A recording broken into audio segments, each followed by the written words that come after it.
Hey guys, my name is Ismas and today I want to show you how to do roughness imperfections in Blender 2.8 using grange maps. So let's quickly dive into it. I'll just subdivide this and change this to rendered mode in cycles and change this to cycles. Maybe just let me add another view here for Eevee as well so that you can see that this works nicely in both render engines. Let me just make sure that change this to GPU render and add a plane. Just going to switch this to shader, add a plane surface and add a new material. And let's see, what should I add? Let me add a texture map. I usually don't want, I like using PBR materials, but the problem is that you have to use a lot of images. That kind of takes a lot of time to set up. So you can see this wooden image has a lot of other corresponding images for it to complete its PBR material setup. So we have the color, we have the roughness, and we have the normal map. And I think there should be a bump map version of this as well somewhere. But actually, it's this.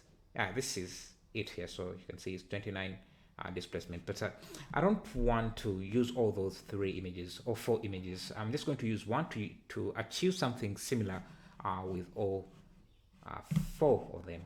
So instead of using 4 of them, so I'm just going to import that and feed that directly into the base color, and you can see what we are having. Let me just get my light closer here so that yeah, this is what we're having.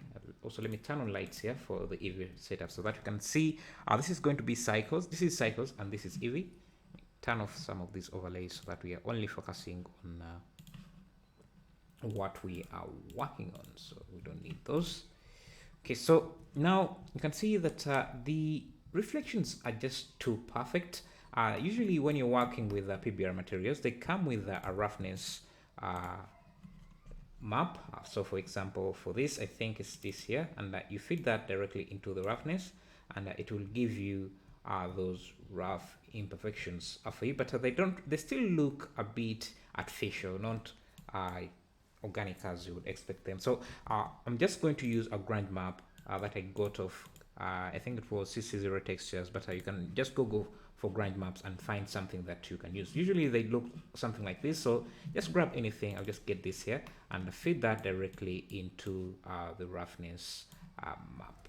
You can see how it's breaking up the surface, but it makes if you just feed it directly into the roughness, it makes it look like you have water, or yes, you have some wet areas onto the surface. So what I usually like to do is add a math mode, the operation of add, and that should make things a bit less reflective, and then you can just play with this to control how reflective or how non-reflective things are. So the scale of this is also a bit off, so you can just add a texture coordinate mapping. I'm using the shortcut Ctrl T to add this texture coordinate mapping. So I'm just going to increase the scale a bit. And if you do that, you might also start to see some tiling issues like what you are seeing right now.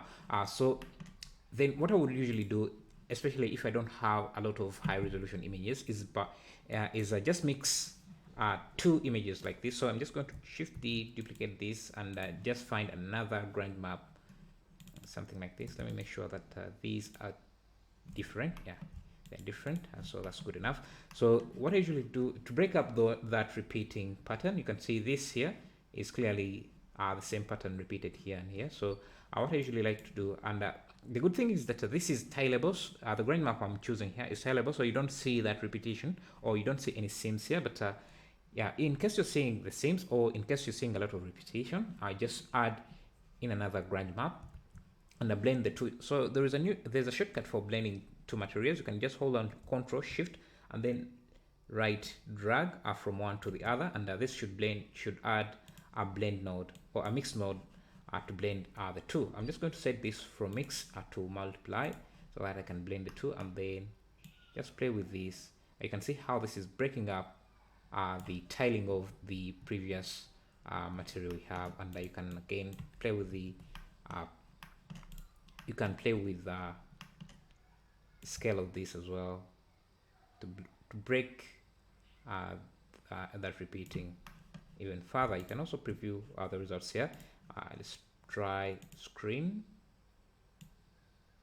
I think screen would work better here, so let's just use that. Now you can see how the surface looks. Again, we still have this this add to control the overall reflectiveness of the surface.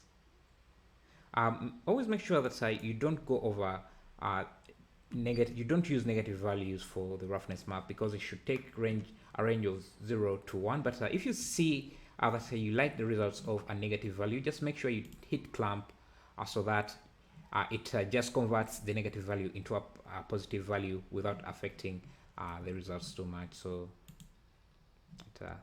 sometimes you may not even want to go for the technicals. If it looks good, it looks good. So sometimes I don't even worry about that. But and you can see that we are getting quite different results from Eevee and Cycles. I guess that's because of the lighting. But yeah, that's what I usually like to do. And another thing I like to do is to make this even look better, I just get the base color image and feed that into the bump map. So just get this into bump map to make things look better. Then I'm just going to use a very low just use a very low height map or strength for this.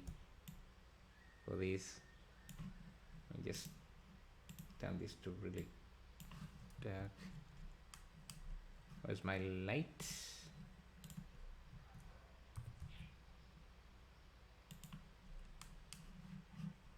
I'll just bring that up.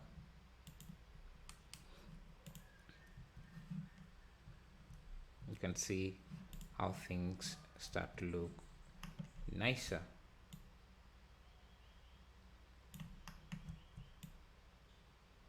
So you have a lot of control here, and can get quite some interesting results. Again, still have this scale to play with in case you need different results.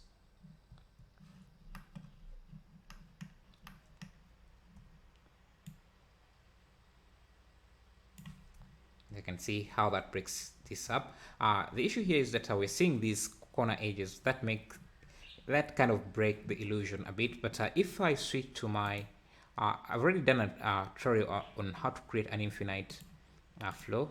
So let me just switch to that project so that you can see the results of that, because I think I got much better results because of how we